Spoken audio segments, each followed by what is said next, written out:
Okay, so for this particular lecture, we're going to finish up the respiratory system. And we had already started the first couple of slides of this packet, so we're just going to continue that out and go ahead and finish it up. So we had talked about the functions of the respiratory system. We had gotten into the slide that went over the parts of the respiratory system. And then I took you guys through the structures of the respiratory system as well, just so you guys could kind of get an idea of how everything is positioned and how it relates. So where we're actually going to start, or the slide that you should be on, should be the trachea. So when you guys inhale air, obviously we're trying to transfer that air from the outside world to the internal world. And in order to do that, once you guys take it in through the nose and the mouth, we need to start it on the journey down to your lungs. And so that responsibility is going to fall to the trachea, which also can be referred to as the windpipe. Now, if you were to go to the back of the throat, and I touched on this the other night in class as well, that you guys have two tubes in the back of your throat, and they are aligned so that they are, one is in front of the other.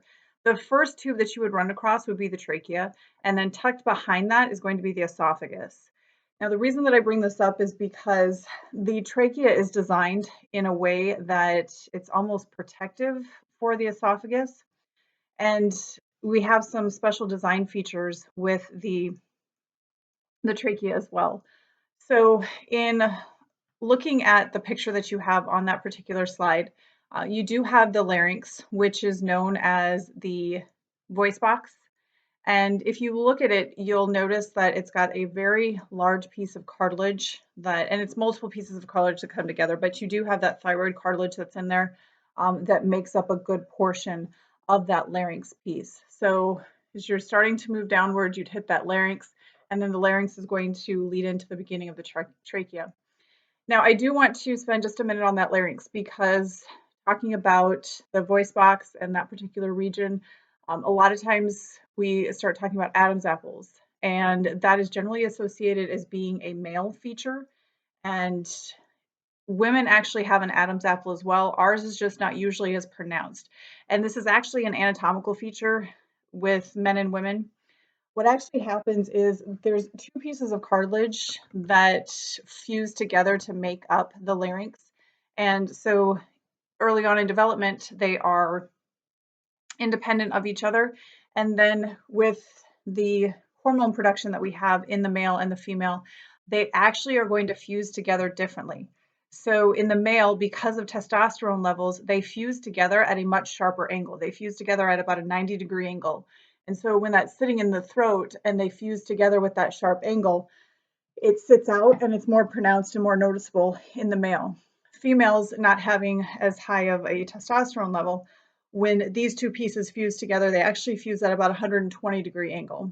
And so that's a little bit more obtuse and it sits further back in the throat and it doesn't become as noticeable. So it's same feature that we have male and female, just how it comes together because of the hormone level differences is going to make it more noticeable in guys, and we usually don't see it as pronounced in the female body.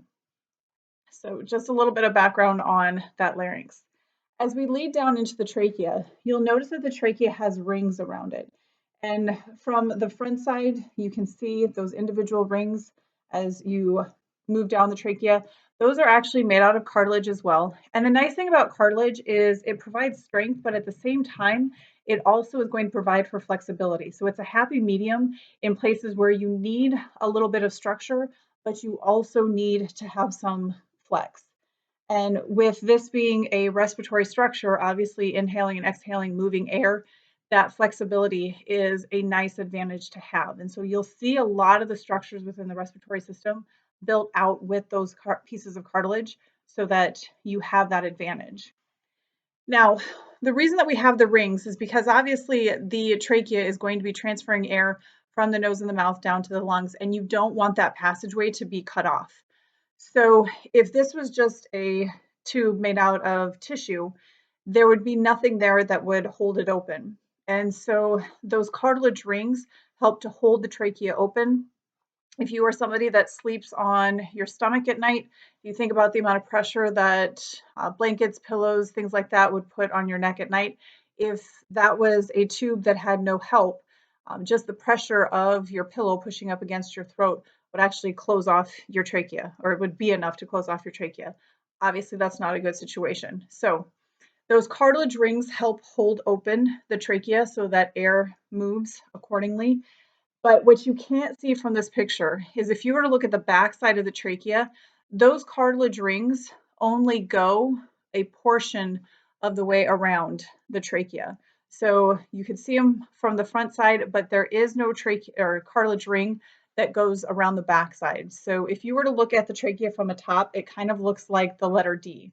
So you have the rounded part on the front where the cartilage ring holds it open, and then the back part of the trachea is flat because you don't have that ring to help hold it open anymore.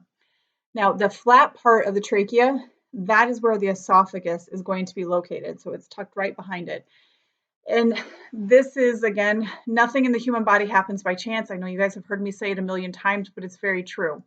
If you think about the positioning of the esophagus, the reason that you wouldn't want those cartilage rings to go all the way around is it would make that structure rigid, but even though it would still have a little bit of flex, it would be rigid up against the esophagus.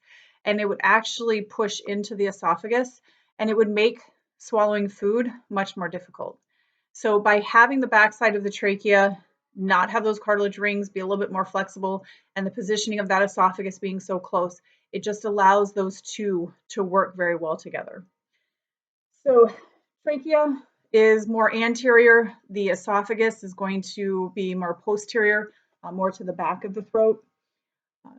So that air is going to move down into the trachea, and as long as that tube is one piece, it is the trachea. Eventually, as it gets closer to the lungs, it is going to branch and become two individual tubes. At the point that it branches, now you are no longer at the trachea, you are in the bronchi. So the bronchi are slightly smaller than the trachea, but they're the tubes that are going to dive into the right and the left lung.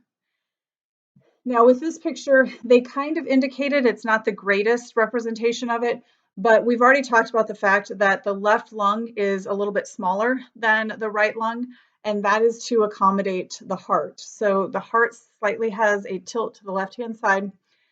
And what happens is the left bronchi is actually going to be a little bit longer than the right one. Because of that heart being positioned there, the bronchi has to travel further to actually get to where the lung is at. So a little bit of a difference in the structure of the two bronchi because of that. The other difference that you're going to see is because of the heart taking up some of the space of that left lung. In the right lung, we have 3 lobes, and in the left lung, there's only 2 lobes.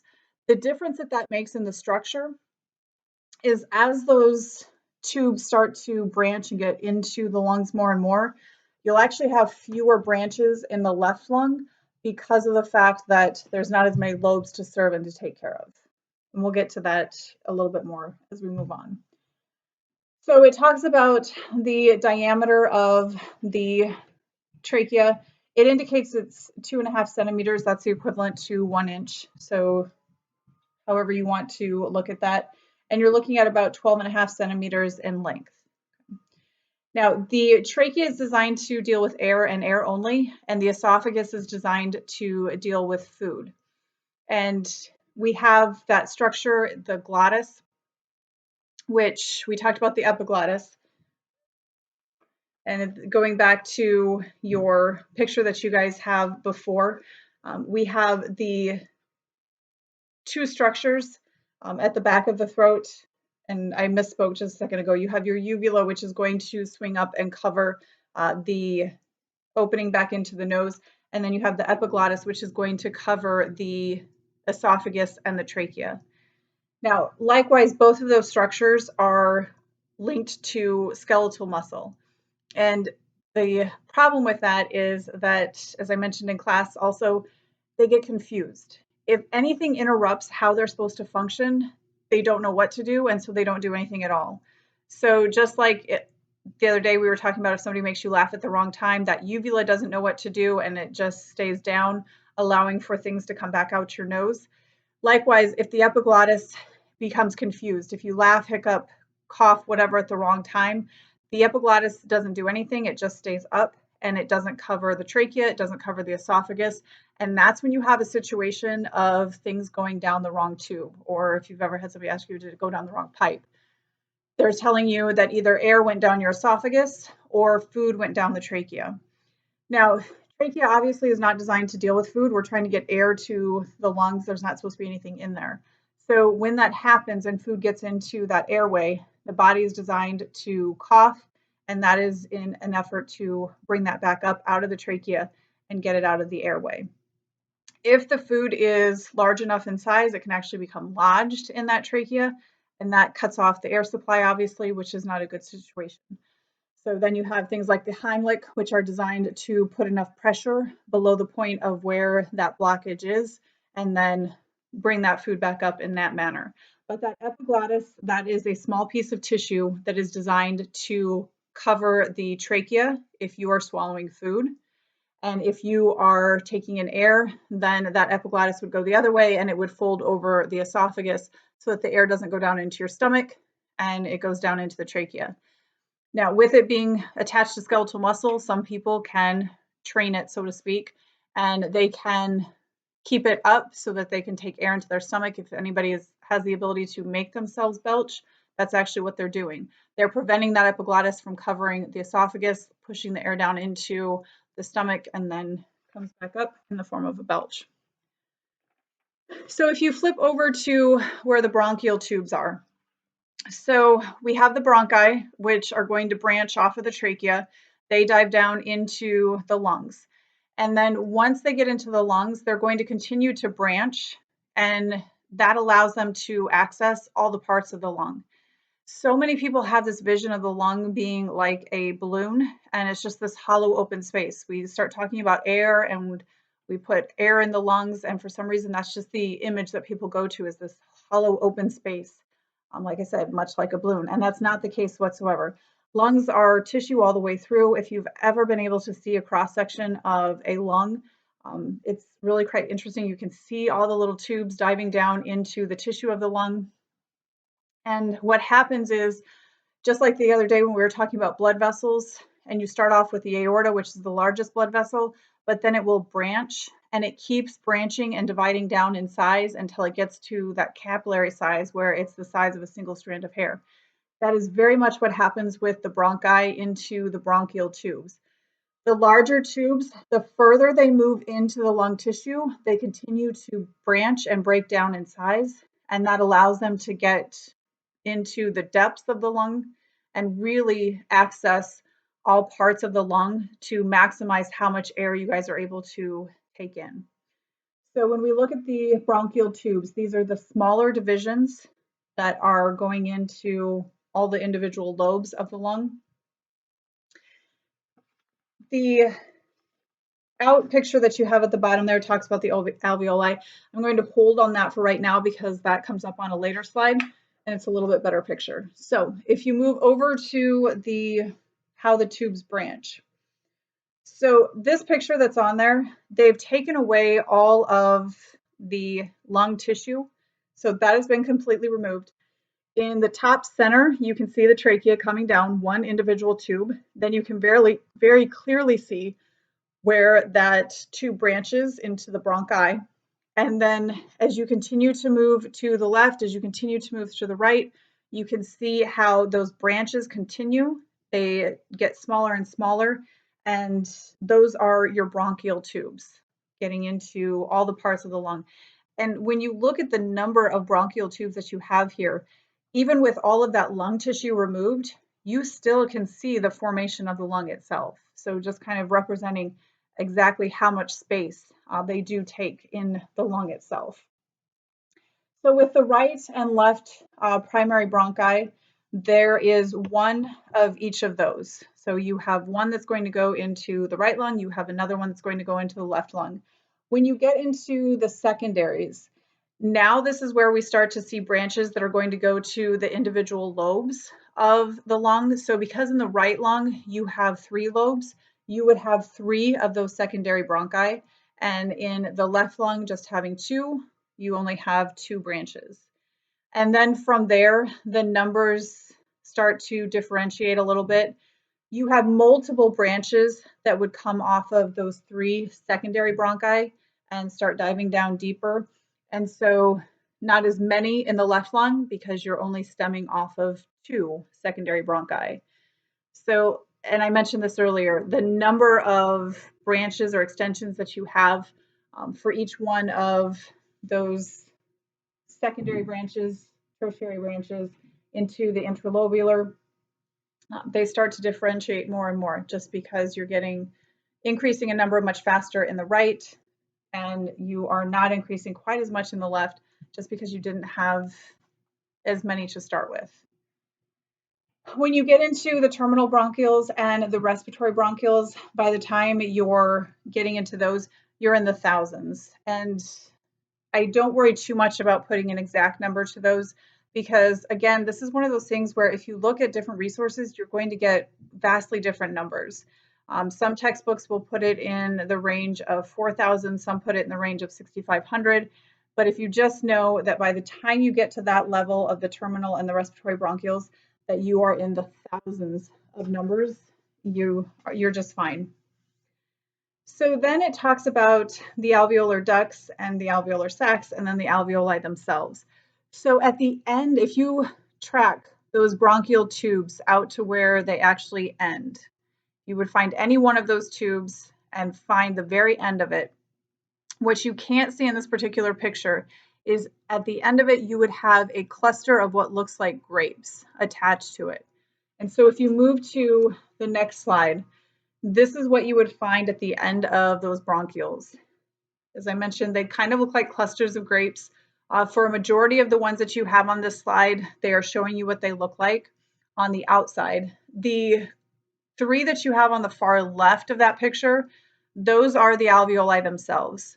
Then in kind of the front center, you have one that's been cut open and you are looking at a cross section of an alveoli. And then if you go to the top right one, what they've actually done on that one is they've included the blood vessels that would surround it. So around your alveoli, you have just a massive number of capillaries that run right over the top of it. And what you have to remember about the alveoli is the alveoli are tiny little air sacs. And you've inhaled air into your nose and mouth, went down to the trachea, kept moving forward into the bronchi, then into the bronchioles, and then it kept moving into those bronchioles until it got all the way to the end of them and came into one of these alveoli. So now you have this air sitting in this sac. And the alveoli is actually very, very thin walled, as are the capillaries that surround it. So we have this oxygen, and we need to get the oxygen from the alveoli into the bloodstream.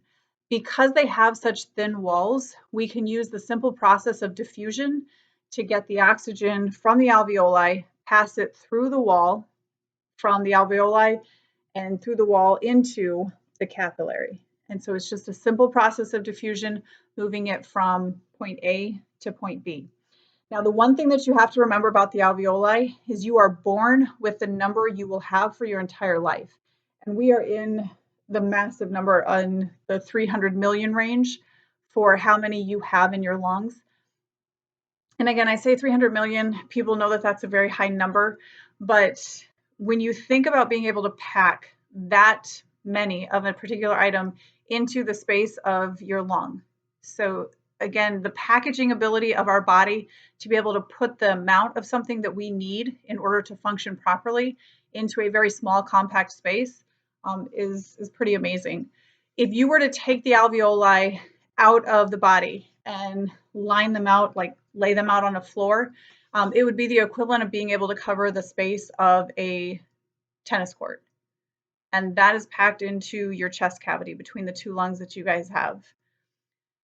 So the air sacs that you guys have, once they are damaged, like I said, they cannot repair themselves.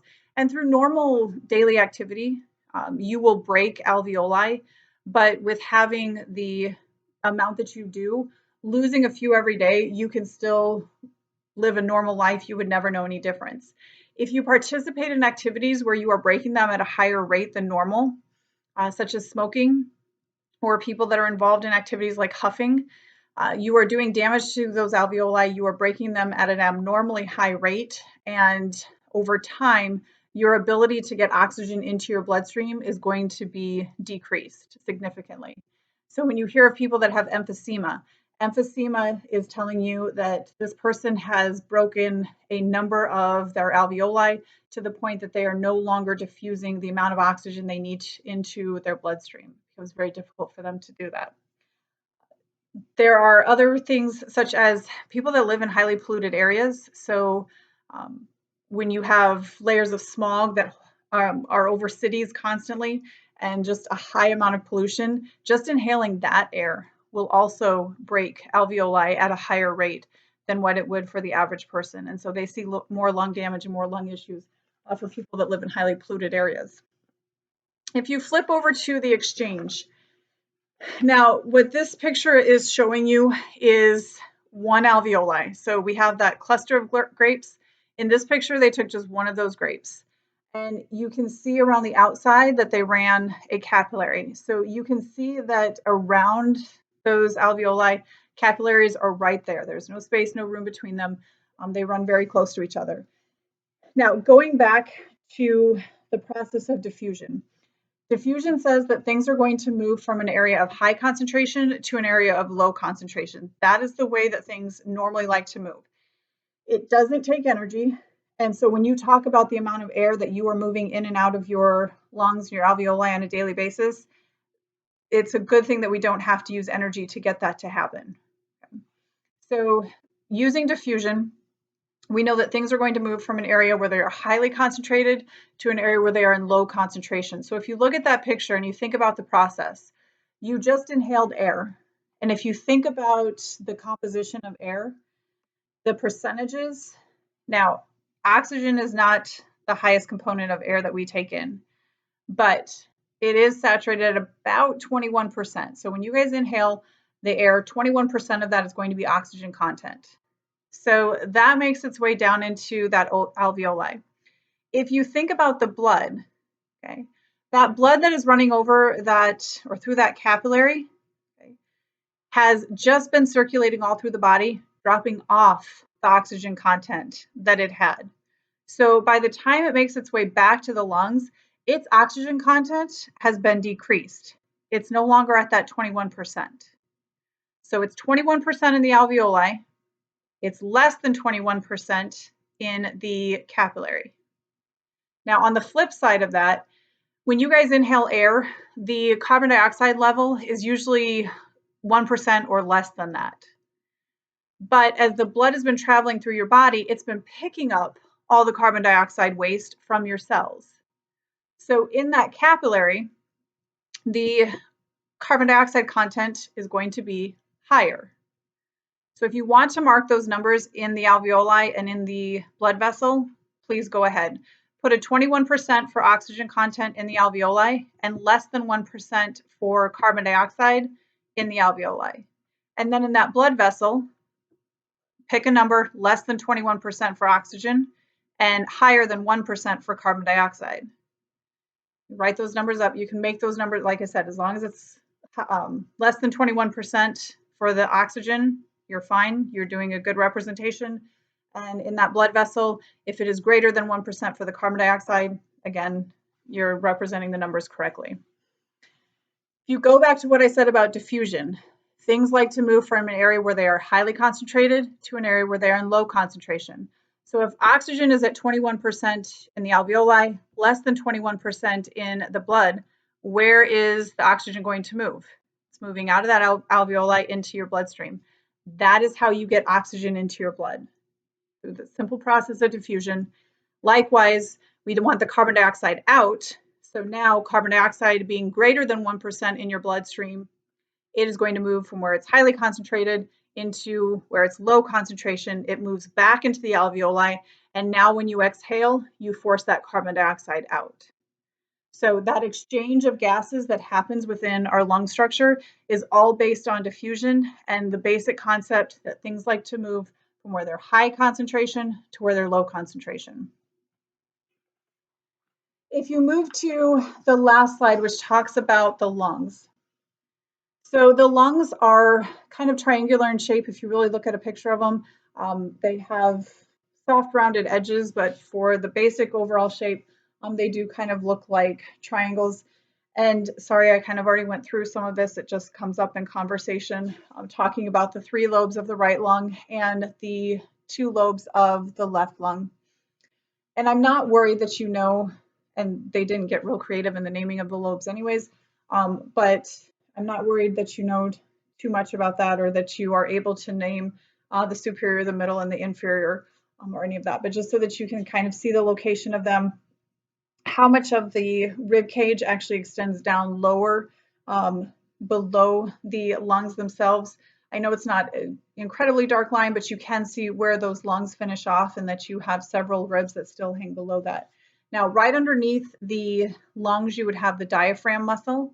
The diaphragm muscle is going to really help regulate the process of breathing. When that diaphragm muscle contracts, what it does is it pulls on the lungs and it causes the lung to open up. When the diaphragm muscle relaxes, it's going to cause that lung to close back up or close back down on itself, forcing air out. People are under the impression that they actually are drawing the air in and they are pushing the air out. What's actually happening within the body is its equalization of pressure.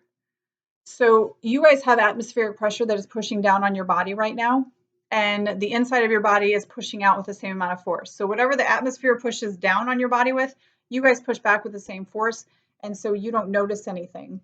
But if those two pressures get out of balance, if the atmosphere were to push down on your body with more force than you could come back with, think about what would happen in that situation. So atmosphere is pushing down with 100 pounds of pressure and you're only pushing back with 20, well, you're going to get crushed. You would implode. On the flip side of that, if your body is pushing with 100 pounds of pressure out and the atmosphere is only pushing down with 20 pounds of pressure, what would happen? You would explode. So when we talk about the actual process of breathing, what we're talking about is maintaining the internal pressure of your body with the atmospheric pressure pushing down on the outside. So when that diaphragm muscle contracts and it causes that lung to open up, what is actually happening is air has to rush in and fill that space to maintain the pressure balance inside and outside. Likewise, when that diaphragm relaxes and the lung collapses back down, then it forces that air out. So the process of breathing is not you physically pulling in that air, but your body making sure that that pressure is the same inside versus outside so that we don't get to a situation where we're exploding or we're imploding. So that takes us through the process of, or the functions of our respiratory system packet. Next time that we meet, we have the test, and there's a couple of things that I want to go over very quickly. You do have an assignment, and your assignment is going to be going along with the respiratory system. There are what we have in the way of lung capacities and lung volumes. And there's a total of 8. So what I'm going to ask you to do for homework is I'm going to ask you to find the 4 lung volumes for me and the name of the 4 lung capacities. Do not have to go in great depth, just put them in 2 categories. So have the lung volumes, list them for me, and then provide the abbreviation that they go by. And then so you'll have 2 different columns, the lung volumes and the lung capacities, doing the same for both, naming them, giving me the abbreviation for them as well. So that is your homework to complete. For this first test, what I am going to have you do is there will be no textbooks, but I will have you or allow you guys to bring in your packets for this first one. And you are able to use your packets and then any notes that you took on the packets from the videos, you can use those as well. But nothing from the textbooks. So it's just those packets that you guys have with you and you will be able to use on the exam. So when I see you guys on test day, you will hand your homework in. That will be first thing. and then you will have time to look things over. And about 4:15, we will get everybody started on the test. If you want to start before that, that is fine, but 4:15 will be the absolute latest that I will ask you to get started. And then you will have the time that you need to go ahead and take the test. When you are done with the test, you will turn it in. I will get it graded within that 24-hour time frame and posted for you. But you are free to go after your test is completed. I will also tell you that this first test is the only one that I'm going to do the open note thing on. And the reason for that is first test for any instructor is always hard. You really don't know their testing style, their format, things of that nature. So I'm going to give you a chance to kind of see what my tests look like, and future, it will not happen. So please don't think this is going to be an every time thing. And I know we don't have a huge number of tests, but that is going to be the process for this first one. If you have any questions before then, send me an email and I will get back to you. Otherwise, I will see you on the 11th for our first exam.